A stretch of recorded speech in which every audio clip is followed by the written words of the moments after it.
Welcome everyone to Heart Snuggles. We're so happy you're here today and hope you're having the best day. I brought a special guest. I'm so excited. If you want to give yourself a little introduction, please do. Yeah. I love the heart snuggles. That is the best. Because isn't that just the best? We all just want a little snuggle. I We want to know. feel like safe enough and good enough to just snuggle and our hearts to be warm and cozy. So I love it. I mean, I'm here for it. My name is Anna Cassedy O'Neill. I go by Cass, but I just recently published a poetry book and like that wanted to be by my full name. So Anna Cassedy O'Neill, call me Cass. And I'm tuning in from Seattle, Washington at the moment. Amazing. Thank you. And so how did you get Yeah. into writing? Oh man, it's so crazy. I actually ran into my first grade teacher a few days ago and I told her my trajectory and my life and what I was up to. And we both had tears because she was like, Cash, you've always been a prolific writer. So I've always really been a writer, but I think there was so much of my path that turned me off from continuing my creative writing because it wasn't doing well in school. It didn't have a formal beginning, middle, and end. And it was creative, it was artistic. It was amazing. And I always remember being so proud of what I would write. Yeah.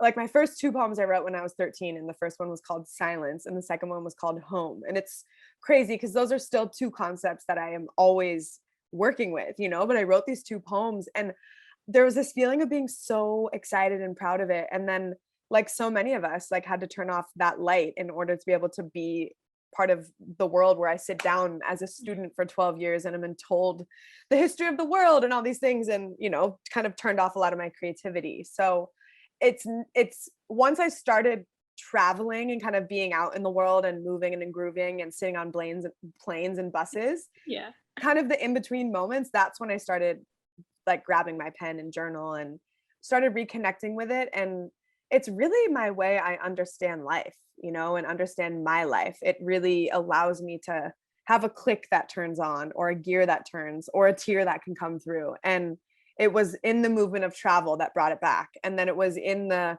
reflection of others after sharing it on my Instagram that they're like, you should publish a book. You should put this together in a book. And then the words could talk to me, then they're like, we want to be in a book. And little do you know, the Sure Song of Fear came out in April. Hey, Yeah. exciting. Yeah, Yeah. totally was and is still. But with all things, like such a journey of like, I'm in love with this book and I'm so proud of it. And then like, what is this book? It's a piece of shit. Like, it's like, and then I'm like, oh, I'm gonna do a book club and like share my book and I love it. And yeah, it's been such a reflection and such a pulse of mirror back to myself of like where I am in my journey, and and really like celebrating myself and not is terrible. And all those stories that we have that come up with whenever we're stretching and hitting our new edges. Yeah. And it's funny too. It's like, oh, I've been having this goal, and then you get to the goal and then you do it, and then you're like, what? It's like that's Yeah. a weird moment too. I remember in a yoga class when I was living in Philly, the teacher said something along the lines of, when your ceiling becomes your floor. And I'm laying on the yoga like ground looking up, being like, that makes so much sense. Not that you're like climbing the ladder necessarily or going up, but this concept of like what you once dreamed of and what was once your like limit is now your ground that you're walking on. We always chase the high. Like we really chase the top of the mountain. And I think so much of my life lately, and I'm sure for yours as well, has been about like really loving the neutral space. And Mhm. when I say neutral, it feels like gray and like rainy, but it's not. It's like, it's actually those in between moments when you're just kind of moving and grooving in the spaces between that you can allow yourself to arrive into, knowing that there really isn't like a destination for any of us. It's like, because we keep thinking that that thing will give us the feeling we desire. So if we can understand what feeling we desire, that the promotion, the partner, the amount of money will give us, and really start to embody that feeling in space, that's real magic. That's alchemy. That's when you really realize like, oh, I'm totally co-creating my life and I can do whatever I want to do. And maybe then you let go of that actual tangible physical thing that you think will elicit that feeling within you, and just realize it's, as everyone says, it's already here. And it's so fucking annoying people say that because you're like, what do you mean? But it really is. It is just a feeling that wants to be unlocked and wants to be met with you. But it has to happen a bit in a slower pace than this like go, go, go, go, go that we're all on. Yeah, it's so addicting being on that go, go, go. And then the like, even, people were saying rest is productive, and a few people were catching me like, actually, like, why does that rest have to be productive? Like, let's just make rest be rest. And even like doing less things, but being less productive, but still, it's just like, it's really hard to detach from a lot. And like you're saying, remembering that like, you can embody these feelings now. Like, we don't have to wait for these items or these goals to be achieved. And that's such a great remembrance, but so hard to tap into as well. Yeah, it is. And I'm sure you've heard of scripting, but scripting is basically, for those listening who don't know what it is, you basically close your eyes and you almost imagine your ideal day from very, nuanced details of, going in the line of heart snuggles. You wake up in this comfy bed with what kind of sheets? And do you roll over? Are you alone? Are you with a partner? Are you with a girlfriend, like having a sleepover? And you bring your feet to the ground. And what does that feel like? And you walk over and look in the mirror, and who do you see? And you walk to the kitchen. What type of beverage do you grab in the morning, right? And you kind of do this for the whole day. And then you script out what you experienced in first person. So it's like, I wake up next to my partner in our, bamboo organic white sheets in our room that has all these beautiful windows. And I look into the mirror and I see this woman with power, and you write it in first person. And what the practice is that you actually read it every day. And whether it's before you go to bed, when you wake up, right before you shower, maybe like attach it to another ritual you're doing. And that is bringing the arrival of the feeling into the here and now. So I love these practices that actually let go of it as like this concept and allow you to bring it into the now. So that's an amazing practice that then you start to actually experience it. And all of a sudden your body starts to gear up and pull you towards actually creating that feeling. And then all of a sudden, like, it's a year and you're like, holy shit, I'm living that life. And then, like you said, you arrive and then you begin again, but welcome to life, death, rebirth, death, rebirth, death, rebirth.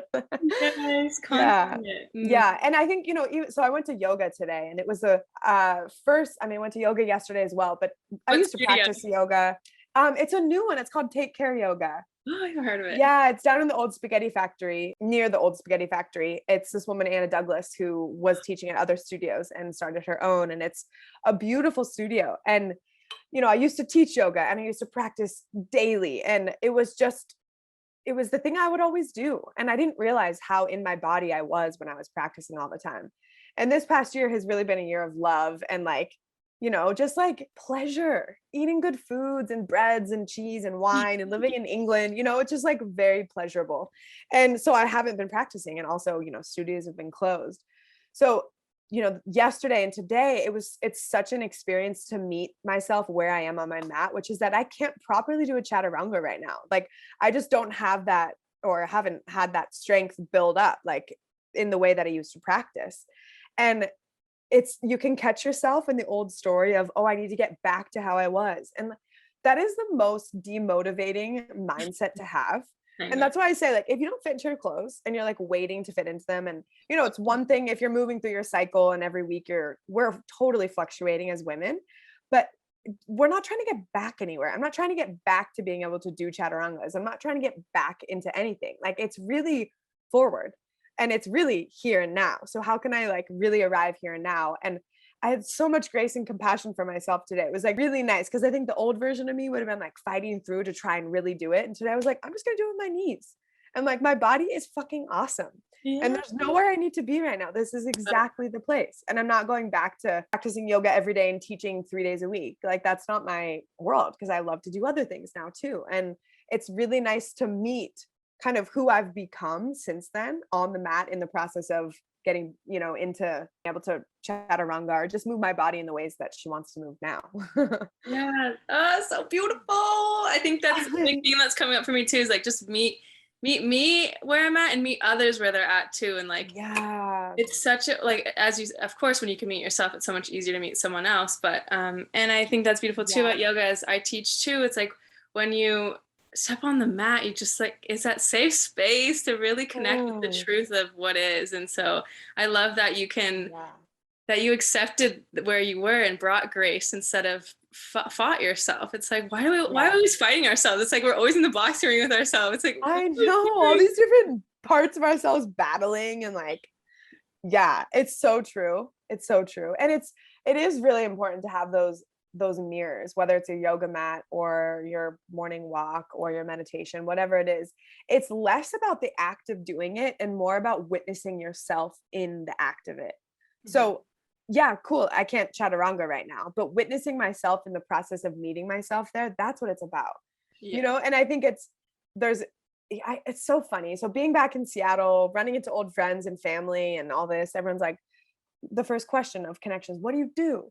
And it's like we're all wired to like connect over this. And even, running into old parents, and I'm like, so how are your kids? And they're like, great, married with kids, has this job, lives here, bought this house. And it's like we connect over this. And there's nothing necessarily wrong with it, but there's just such an invitation. How cool would it be if, our neighbor, they have kids and I'm asking about the kids, and how cool would it be if the neighbor was like, yeah, my daughter's amazing. She's really practicing staying in her heart, and, sharing more about the being versus the doing. Yeah. But yeah, and really finding first that connection within ourselves to that place and, of being in order to then drop into that with other people. But that's the world I dream of, where it's just like, because we all want to see each other through clear, truthful eyes. And I think the way that we're practiced at doing that is through understanding people through what they do and where they live and all these things. And there's such a beautiful way to understand truth through the being and the heart and, like what that person's moving through and growing through and pains and struggles, because we all have them, and joyous moments of celebration. So Yeah. this is my pitch, Yeah. Yeah. I found that like it's quite an American thing too. Like when I lived in Australia, they didn't do that as much. They don't ask what you Yeah, do. And it's so um, true. but even as you're saying that, like there's so many moments in my life when people would ask me and I would just have shame. Like even in college, I chose to study Yes. care, health, and society, and I wasn't studying business or accounting or any of these things. And so I always felt shame about saying what I was doing. And when I was waitressing, it's like people have stigmas around what you do. So then it's just like they automatically categorize you when you tell them what you do. And it's like, but that doesn't say anything about me. This Yeah. is like, Exactly. Because then what happens, this is the piece of truth, because then as you're answering that question, your energy isn't being true in what you're sharing because you're not connecting in that moment. So then they're viewing you through these untruthful eyes. That's what leads to the shame. That's like, yeah. because someone's like, what do you do? And you can almost feel yourself contract. Because I believe that we're moving into a time and space where there isn't a label that can really synthesize any of us of what we quote do. Mhm. I every week, because you always meet people out, at least I do, coffee shops, wherever, and it is a point of connection. But how do I have an answer that actually energetically feels truthful for me to say, so that I can continue to connect over truth versus, my answer used to be, oh, I'm in the coaching space, I lead transformational work. Well, I'm not in the coaching space. I don't really, that's not my truth anymore. But because that was my practice, I kept saying it. And I'm like, wait, that's not actually true. Mhm. Like, I'm a speaker and a writer, and I'm here to bring people into their bodies and really here to mirror how good can this life be, right? Maybe that's my pitch right now, but it's kind of fun to play with because we are trying on new hats every day, and maybe our purpose changes every day, and our sharing of that gets to mirror that and change as well. Our accents, all of our different parts of ourselves. So you get to be whatever the hell you want to be. Uh, That's right. that's right. It's so Yeah. true. And I love that like freedom. I think as a fellow traveler too, like it really allows you to do that too, because like you go to places where no one knows you. So you're just like, buggy, who do I want to be Yes. today? Like Yes. Fully free from any obligation, then from any projection or story. And I think you're just more open to magic when you're not in a place that because I don't know, at least for me, from my experience, I'll look up more and I'll look around more and I'll go down little cute alleys more. But when I'm like just in Seattle right now for a few more weeks, and that's where I grew up and that's where I'm from. And it almost triggers the automatic behavior and predictable behavior of, all right, I'm driving across the bridge and I'm just going to drive across the bridge. And I'm not looking at these beautiful waves and Mount Rainier that's popping. And it's all a practice, every single thing we're saying. And all of it, it's a practice, and we're human. So as we go through these different experiences, the practice underneath it all is how can we continue to resource ourselves so that we can kind of reverberate and like well, I guess hold the reverberations and the ripples of as we go through these flows. Yeah, it's so important to connect to that truth too, that it's not about being perfect at these things. It's just about remembering these things when you Yeah. know, at all different stages of life, because Yeah. it's inevitable. We're not going to always be on any emotion or any state. It's yeah. Yeah. And that feels like a really big key, actually, what you just said, Lexi, is like, it's almost like how quickly can you remember when we're being triggered or when we're moving through our different waves, or like Lionsgate 8-8. I'm so aligned. I literally am crying in the park because I'm like experiencing unconditional love. I'm like, oh my God, like anything is possible, lids off. Like, August 9th, it's just like, well, I went and I'm working on doing a few prints from my poetry book from this local artist who's all hand prints everything, letter presses it. I'm picking 4 poems. I'm doing a limited run. I'm super excited about it. So it was like super fun. And then I get home and I'm just like, oh, why does it matter? Like, no, like, what is this doing for my mission? Like and then today I'm like rocking. And it's just so normal to be like that.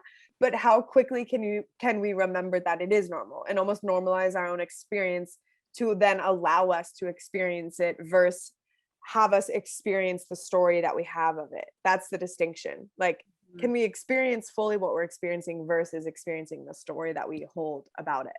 Yes, I know. I used to be like always the happy person and whatnot. And so then anytime I wasn't that idea of myself and what people perceive me as, I would be like, what's wrong with me? Like, why am I not that person? And just start spiraling into that instead of like you said, having grace and just, Yeah.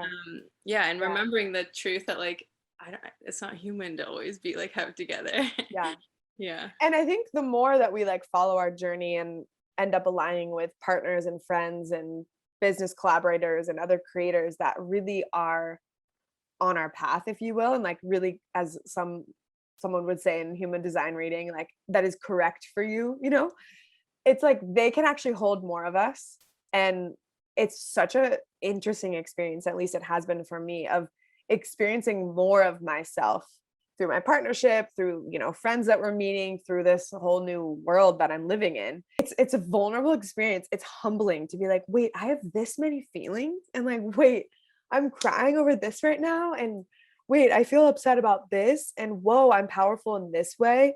It's like we're really getting an opportunity to be shown even more of ourselves the more we listen to our intuition. And like you said, the thread of grace in that is so key, because we need grace, and also I think we need so much fucking celebration. Yes. Like, oh my God, like look at us, look at our souls chose to be on this planet right now. Yeah. There's so much going on. This is a 5-year in numerology. I mean, finally we're all aware enough of having really experienced climate change and all these things that are happening and this movements, and and it's like, cool, our souls chose to not only be here on this planet during this time, but to be conscious enough and like on our path enough to be able to view it through a lens of trust and also action. Like, how fucking cool. So let's go, like, ride that horse, whatever your horse is saying. Yeah, just get on it and go.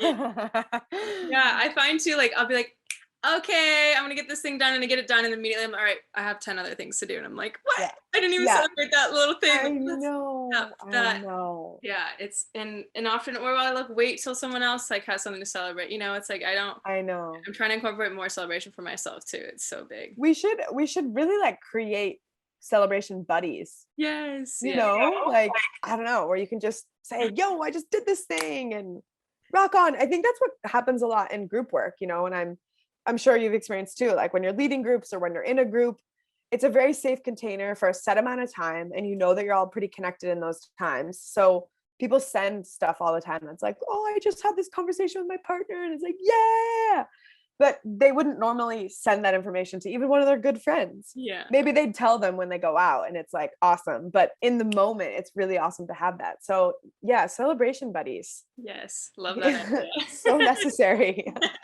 I thought of another thing too when you were talking. It's like, how do you deal with when you are met usually with like family or old friends, like that who knew the old version of you, to not fall back into that or true to who you are in this moment? Yeah, I think it's a total process and practice, and especially like being back with seeing my parents. And that's a whole nother story. Cause like two-sided thing of like the story that I'm holding them in, and then the story they're holding me in. But I really like sat with this a few days ago, because I was like, what is the if I follow this feeling, like what is the root of it that bothers me? Like, why is it hard for me when people ask me what I do or what my partner does, and all of a sudden the conversation, it just feels weird and contracted? And I realized that at the root of it all is that I never want to be seen through like untrue eyes. So I want to be understood and seen through like truth, which is that I am happy and I am doing great and I am abundant, and all these things that I really feel in my life. But when you run into old neighbors, or you run into people that maybe you aren't connecting with in the moment about the material world in that sense, sometimes I would walk away being like, man, I didn't really connect with them, and I'm bummed because they didn't really see the truth of me because of that conversation. So me distilling that a few days ago has really allowed me to understand a different way to access connection, and not only with the person, but also with myself in those moments. And so it's really a lot of understanding of that. And then really trying to recognize that people always just want to know how you are, and like get a catch up on what's going on in your life. And if I can really share that in a truthful way, and also hold my energy as me in this, like, I'm Cass and blah, blah, blah, how are you? Then it doesn't necessarily penetrate me as much as it would before. And it wouldn't even penetrate me long. It would be like, I'd walk away being like, man, that was a misfire, those like energetic moments. But it's really just being able to have grace with myself in that moment, and also love them where they are, and love myself where I was in that moment, and have my practice, like that's the part of like resourcing myself, like have my coffee walks, have my sweat sessions, journal, whatever it is that actually like returns me to my connection with my soul, and letting that be a huge ecosystem, so that when these moments do happen, which is so normal in life, even when you have like a miscommunication with the person you're like ordering food from, and you're making a joke but they didn't really get the joke, and all of a sudden you're like, damn, that didn't land. It's like it doesn't actually impact you if you're resourced, and if you're coming at it from like perfect, it's all perfect. I'm meeting everyone where they are, including myself in that process. And again, it's always a practice. It's like, okay, every day we get up and we practice all these things, and then we get up and we do it again. And sometimes in moments we forget to practice. So how quickly can we forgive ourselves, recognize it as perfect, and recognize that you didn't stop? The only thing you stopped was like your mental aspect of thinking I stopped, and just keep going. It's like, yeah. It's so important to not get stuck just in general, stuck in anything, and just actually like move your body, move your thoughts, move whatever you can, because being in those places of stuckness just like is so hard. Because the vision gets so narrow. It's like, ooh, all of a sudden you're like, whoa, I don't matter, nothing I'm doing matters. It's like very isolating. And like, and the concept of like to stop stopping ourselves, that's really it. It's like, okay. But again, if you can see that it's happening, and you're witnessing yourself in that, it's like, okay. And sometimes we do need to really, obviously feel what we're feeling, and then really feel our way through things. And sometimes we catch ourselves and we're like, I'm just spiraling for no reason. Like, I'm just like, what am I doing? I'm somersaulting, cartwheeling down a hill. I don't need to be doing this. Like, I can get out of this house. I can go on a drive. I can, and just remember the beauty of what's around me. Yes. And I love how you're talking about resourcing yourself. Like it was last year I did this really beautiful group coaching program, and she was talking about how like when we have to do hard things, like have a hard conversation, or say no, or like do anything that requires maybe someone else's reaction or whatever, your own, like having that resource so that you are okay. And so what are some ways that you kind of touched on ways that you resource yourself, or maybe even talking about what resource yourself means if someone might not know? Yeah, absolutely. I think really it's about being in connection with yourself in that sense. And so whatever it may be for that day, and the way I kind of view it is, it's like we get momentum in whatever direction we're going when we continue to do that thing.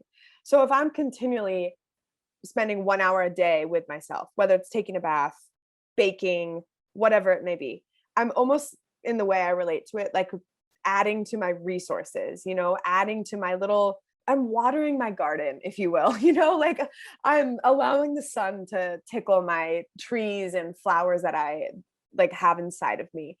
And I think it's really fascinating because this always changes in every season we're in, not only like as a world, winter, spring, summer, fall, but also then as a bleeding woman, how we have different seasons we experience every week within the month, within the season, within the year. And so I think there's just a lot of self guidance in listening to the body as far as what that may be like for you on any given day. For me, my like deep ground that will continue to water my garden until it otherwise won't is my morning coffee walk, where I keep my phone on airplane mode at night and I keep it on airplane mode until I get home from my walk, and I get up and I make my coffee. And living in our own place right now, we're staying at my parents' house while we're visiting Seattle. Like, I just like don't talk to anyone. I make the coffee, talk to my man, because we're sleeping in the same bed, and then I'm off and I'm out in the world and my phone's off, but I have notes in case like I'm like thinking of something that I want to write down, or I want to take a photo so I can like be creative.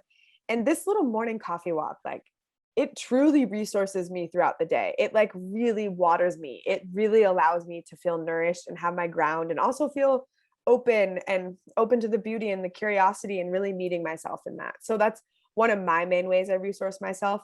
Also, in some crazy way, drinking a lot of water, like truly actually drinking water, and like nutrition, like listening to your body as far as what she or he wants to drink or eat or move, dancing, whatever it may be, or sitting in silence. And it also doesn't need to be these huge chunks of time. So even if you're gonna, like you said, sit and share truth with someone that may be hard for you, or that you may also then have to receive their response to your truth, it's like, did you take a minute to close your eyes before and like ground yourself? And for me, call in my angels or whatever that may look like. But being able to call in the support in that way, if that's true for you. And just all these different little ways that you can call it resourcing yourself, you can call it self-care, you can call it self-love, you can call it like enjoyment. Like, we love to do these things. Like, the reason why we don't want to do them is because we love to do them and we know they make us feel good. It's like, it's hilarious.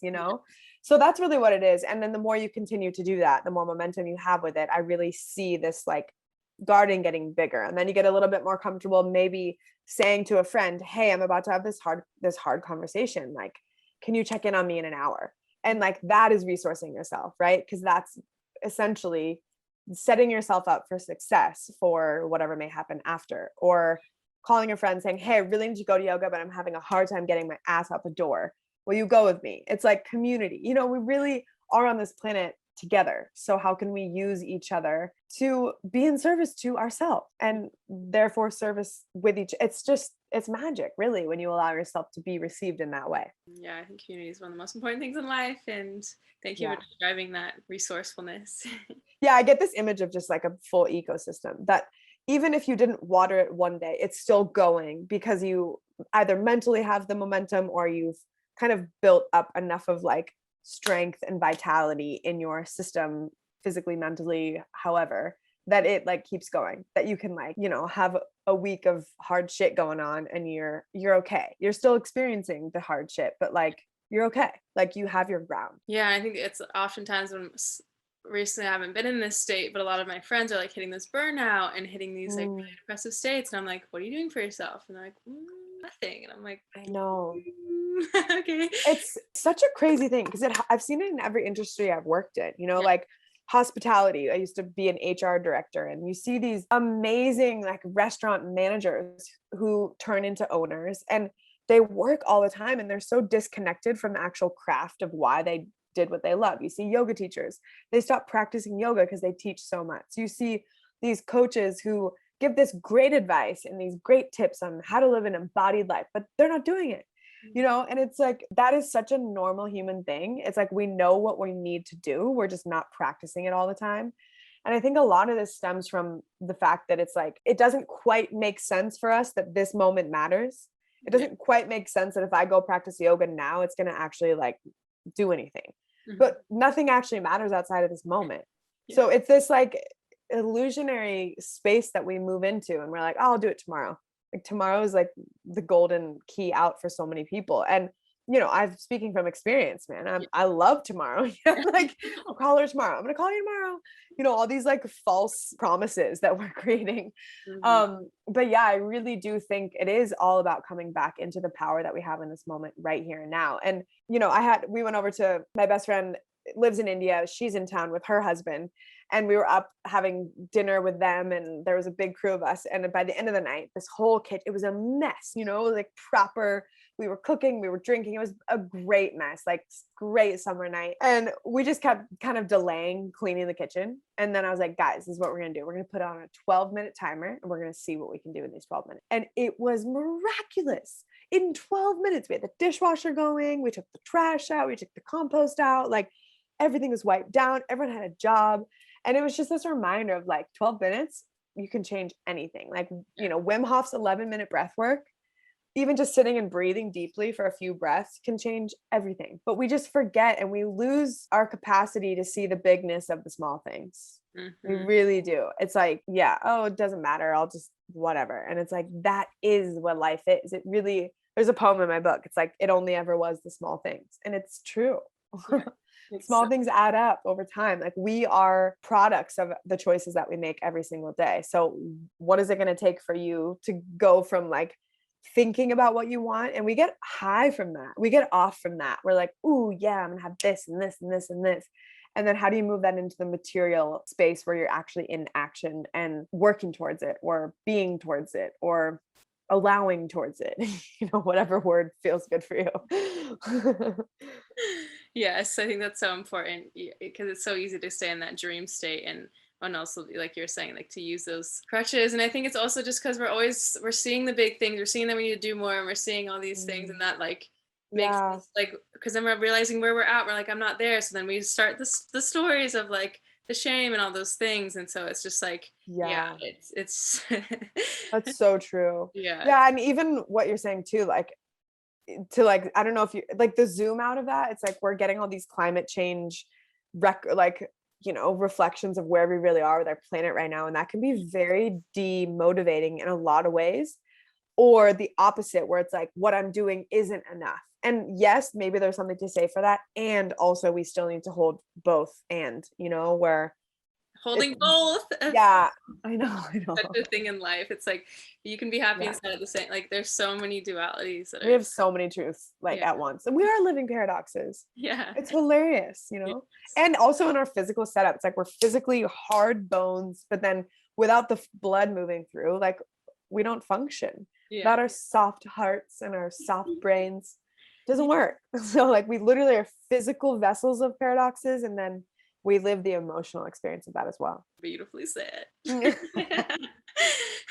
also want to touch on how you're a traveler, and that's like me, and just like so much people judge, I feel like, a lot for like being that kind of person. It's like, you need to settle down, and you need to, and so how have you worked through that? Yeah, I think, in general, the way I kind of relate to humans is that we're all here for completely different missions, and we all have different designs that are allowing us to do and be who we are in the world. And I'm designed, and sounds like you're designed, to be out in the world, to be traveling, and to be meeting strangers in strange cities, and doing things that like all of a sudden get me writing and get me into my experience of myself.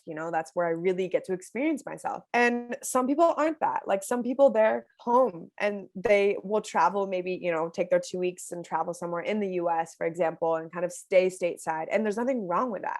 Yeah. But to have a person like that then look at someone like us, there's this like, it's almost like, how do you do it? And if we're all just coming from our stories and what works for us, and if we then project that onto like how that's good for everyone, then we're just going to be totally disconnected. And also almost this hierarchy of like, my way is better than your way. When are you going to travel? And that's not what it's meant to be. So I think a lot of it is just, I've always had a lot of compassion and empathy for understanding where someone is coming from. And I also grew up like with parents who we would travel, and that was a part of our year. It was always like a trip we'd go on and experience new cultures. And a lot of people didn't have that, and my parents are from the East Coast, but moved to the West Coast. And it's kind of in my DNA, like my energetic blueprint of the family I chose to come into in this lifetime. So a lot of it has just turned into this recognition of, if I can really trust that everyone is doing the best with where they are, then whenever someone maybe, asks, where are you going to end up, or where are you going to live, and when's that going to happen?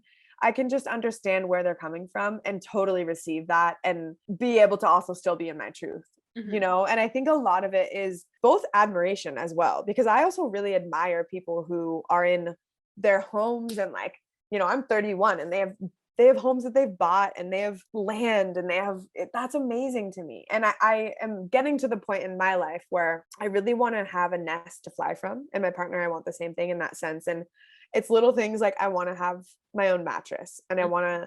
I love like good mugs and good pottery. And, you Yeah. know, my best friend's mom she makes ceramics and I want her mugs. And to be able to have these little touches in a home and like your little cozy candles and all of that, like that is very desirable to me, and I will always still be traveling from that space. So I think it's really just, it's like we're saying, like we're the paradoxes of it all.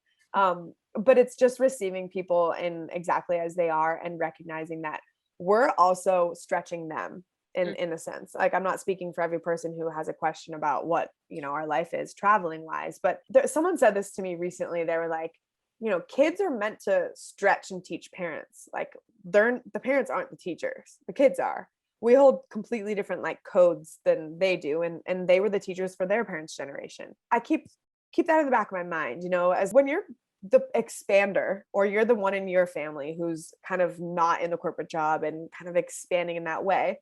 Of course, there's going to be some rigidity. Of course, there's going to be some pull to maybe get you in the other direction at points in your journey. But if you can just remember, like I'm here to teach just through maybe even being myself and following my path and expand, Yeah. that really brings a lot of ground to, yeah, that moment. And I've like, honestly, I ran into this woman yesterday that I grew up with her son, and she met my partner and we were on our way, we're leaving yoga, going to get dinner. And she was, you know, she's been in the corporate world forever. She's, you know, in her 60s. And she was blown away by the fact that we could live wherever, work wherever. And she's like, go do it. Yeah. She's like, oh my God, that is amazing. That was so not her reality. It wasn't available. And Yeah. now that it's available for us, you know, it's like a totally different conversation, as you know. But yeah, I almost like, I'm like, this inspires more than the opposite. Despires. I don't know what the opposite of inspires. Deflate, you know? But yeah, it's like holding your different parts in those moments that maybe feel, I want to fight back or I want to be like, fuck you know, Yeah. whatever it may be. But allowing yourself to have those parts too, but maybe not to the person. Maybe after you go scream in your car, whatever it is, but like get that energy through. Yeah. Like you see these kids run around, like they're releasing their energy all the time. They're like running around like crazy little kids. Yeah. And we just like politely swallow. We're just like, yeah. And then it just builds up inside of us. And it's Yeah. like the burst of energy needs to be released. Yeah. I agree. That's been pretty much my experience too when I'm faced with those comments, or it's just like that's just, you know, it's like I accept where you are. I wish you could accept where I am, but that's okay that you can't. And the ones that most of the people do, but you know, those ones that you can't, it's just like Yeah. exactly meeting them where they are. So Yeah. Not spending too much breath on it, you know? I think it's so funny as humans. We really like, we forget how many people accept us and how many compliments we do get. And it's like same thing when I used to work in restaurants. It's like you remember the one table that complained about how you opened the wine or whatever it was. But yeah, it's like we're always focusing on that. But it is, yeah, it's like, okay, I'm accepting this person, release, move on with my day. Do I really want to allow this person to keep rocking my saddle? No, unless there's really something there for me to explore, you know, like a part of me that has some wisdom that wants to come online. mhm. But yeah, you get to have your own dialogue with that, your Yeah. own arrival point, your own journey. I love it. There's always some ways to say the one thing. Yeah, exactly. And so tell us about your book.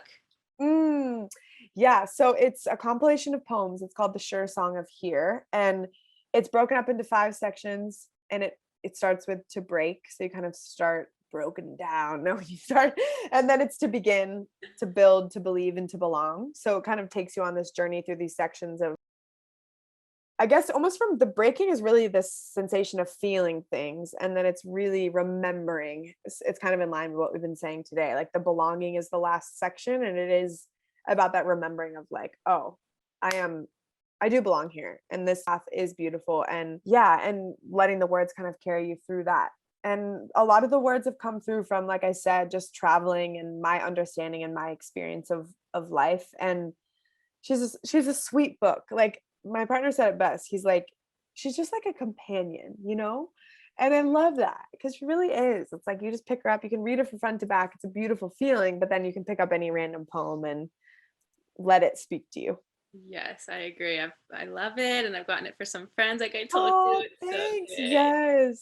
And how was the journey of writing that? So I plan to write a book one day too, and so I'm like excited to hear. But Amazing. like when you write a poem, is it solid or do you edit it? And then as you're putting the book together, like how do you stay on track to like get that shit done? Yeah, I know, right? Oh, the artists in us, we're like such flowy creatures. Like we need the structure. Yeah. Yeah, so my poems, I never edit. Like they just come through, they flow through, and even the spacing flows through. The interesting experience for this book was basically, so I had been writing and writing and writing and writing. And again, like I said in the beginning, a couple of people kept reflecting to me, you should put this into a book. And the next thing you know, I'd met a woman when I was living in Topanga in California who she specializes in helping people self-publish on Amazon. Mm. And so I just reached out to her and was like, okay, I'm ready to work with you.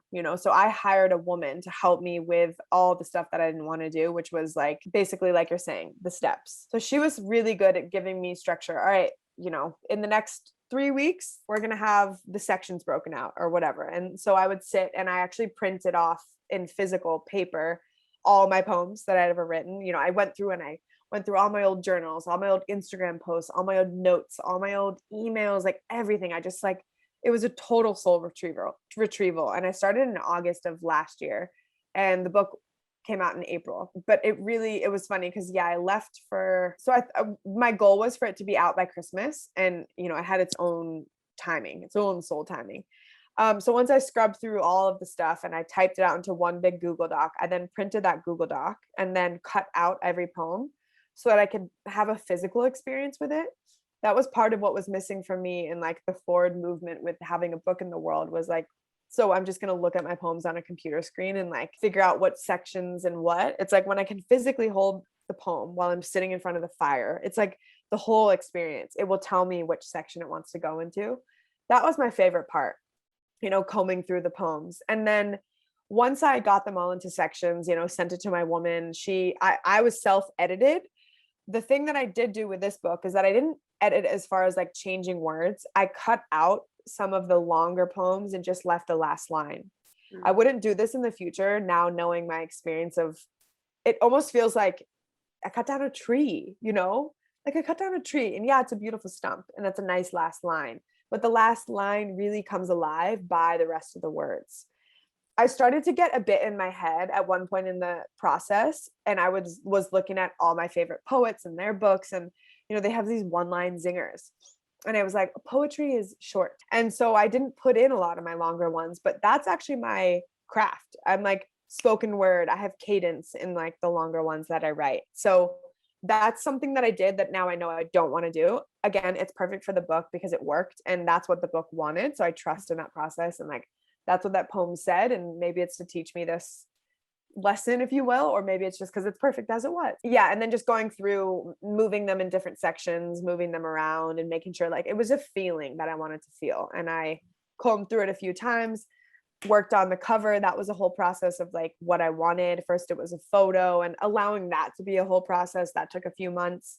My partner ended up being the one that like designed the feather and the color and all that, which was cool. Yeah. And just allowing space and time in that. And then just kind of allowing the author proof to come into the mail. And like the first author proof that came in the mail, I literally threw it on the ground. I was like, this is not my book. It's like, it was a white cover, and the way that it was printed, it was off white, and it was not right. And I was like, no, and then that was supposed to be the final one. But when I went back for edits for that, it's another 3 weeks every time I would shift it. So it ended up taking way longer, but it was perfect timing. And yeah, it was really an intimate process of me with my words, and then a whole new experience of once the book was out in the world and I read the book as if I was almost a reader of it, not the writer of it.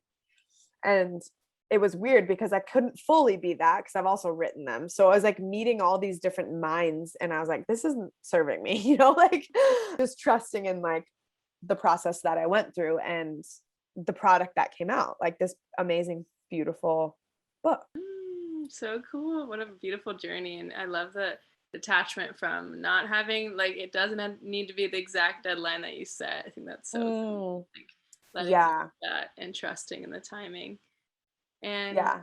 I'm recently finding out a ton of my friends write poetry as well, but there's this big block of like how others are going to perceive you. So how have you worked through that?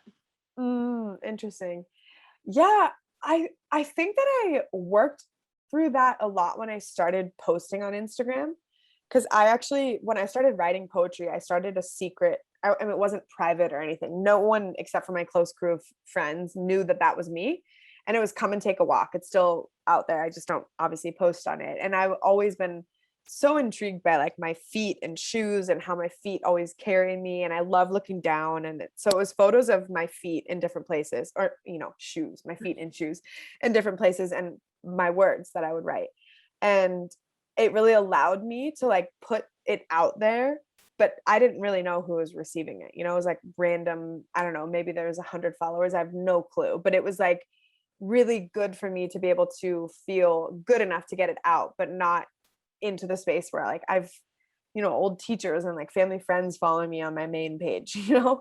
So that was a practice. And then it warmed me up enough to start posting a little bit more on like my Cass O'Neill page, and then being received there, and slowly started to like stop doing Come and Take a Walk and started to find the power of my voice in through my name, like actually standing as these are my words and this is what I think. Because it's, I think back on my journey, and I guess it was, yeah, a little bit more out there than what everyone else was doing or all my other friends at that time. And yet you're posting things that are so beautiful and true and helpful. And, I feel like most people are considering different things about their life and questioning things. And so it's just, yeah, it's like, it was a nice marriage of allowing myself to put those out there and then be received in that. And then the more I was doing that, the more I practiced that, it was just, it's now just, to be honest, very easy. Like I don't think about it. Yeah.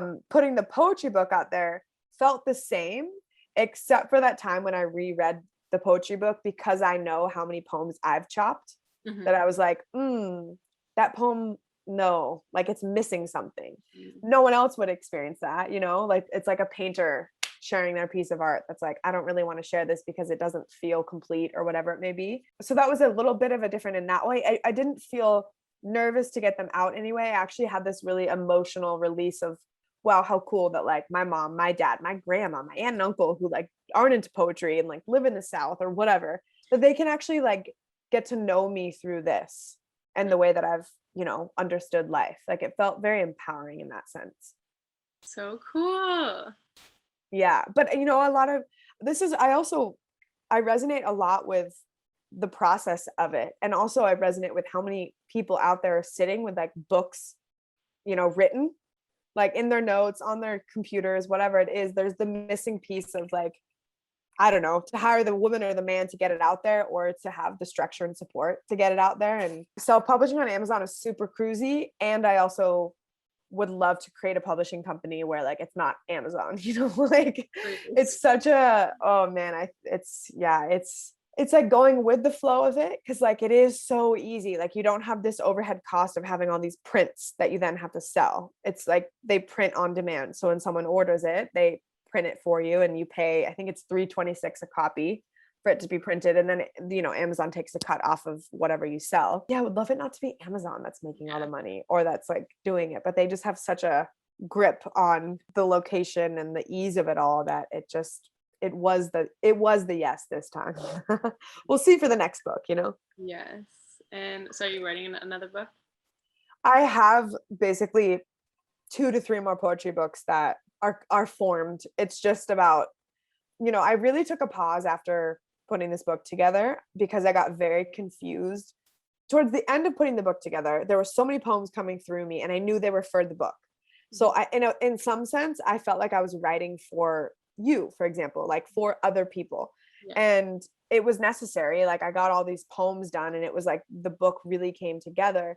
And it also got me out of practice for writing for me. And I'm still in this like dance between the two of, it's like I really birthed something big because I birthed a new part of myself in that process. And I hired this woman who I was going to do 3 books with her, and I ended up just wanting to do 1 because it was like I just gave birth to a baby. Like I'm not going to get pregnant again right away. Like if you think about the being like a real pregnant woman. Then Yeah. you give birth, and then right away you're like, I need to get another one out there. It's like, that doesn't feel true.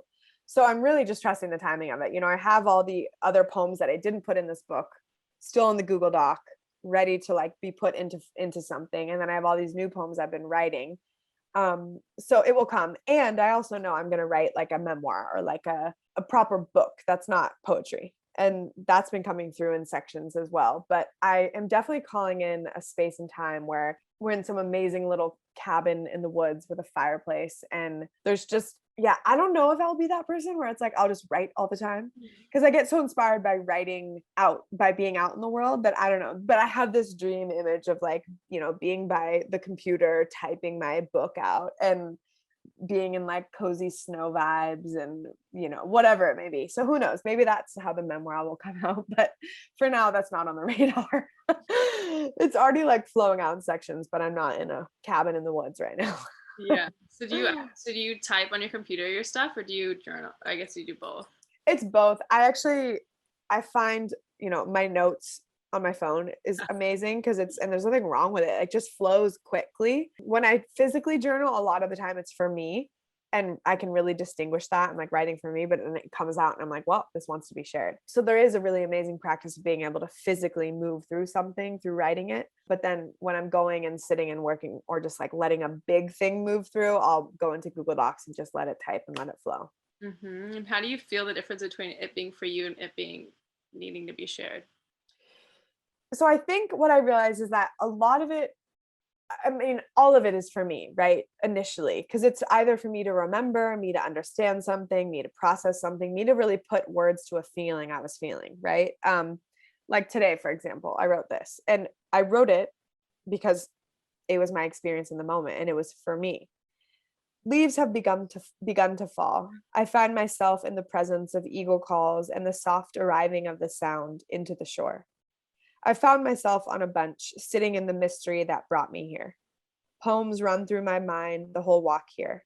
I think I understand life through poetry, the human experience through the cadence of words coming together, to get as close as I can to a click.